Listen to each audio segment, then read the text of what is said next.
আমার সাথে যে ধান্দা করবে তার জন্য মিষ্টি, আর আমার শত্রুর সাথে যে ধান্দা করবে তার জন্য বুলেটের বৃষ্টি।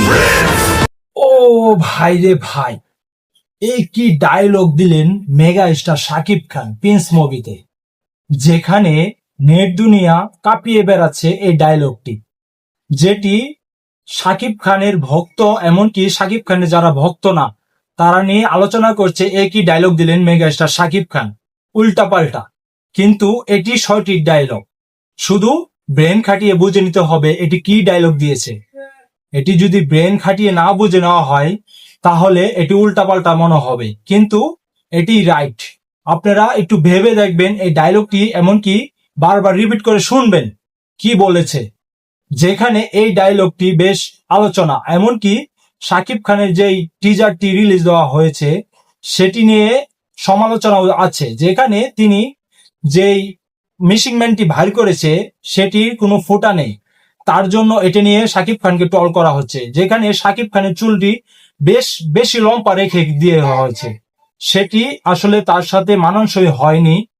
চুলটি আরেকটু ছোট থাকলে অবশ্যই তার সাথে মানানসই হতো, কিন্তু আরেকটি লুক যে আছে দেখেন পাশে, সেই লুকটি চুল ছোট, এমনকি চেহারা অসাধারণ, দেখে বোঝার ক্ষমতাই নেই যে এটা মেগা স্টার শাকিব খান।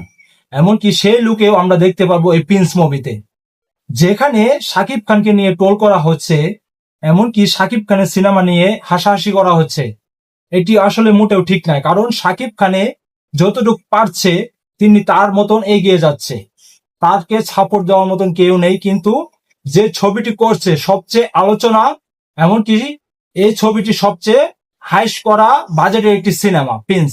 আর এই ছবি নিয়ে যারা সমালোচনা করছে তারা এই ছবি যখন দেখবে তাদের জবান বন্ধ হয়ে যাবে, কারণ রাক্ষস প্রিন্সের কাছে কখনোই পাত্তা পাবে না।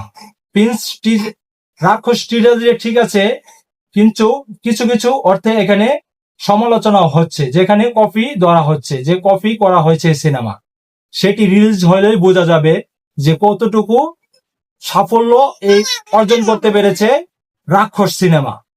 আসলে আপনারা কি মনে করেন কমেন্ট বক্সে কমেন্ট করে জানাবেন। অবশ্যই চ্যানেল নতুন দর্শক থাকলে চ্যানেলটাকে সাবস্ক্রাইব করে আমার পাশেই থাকবেন।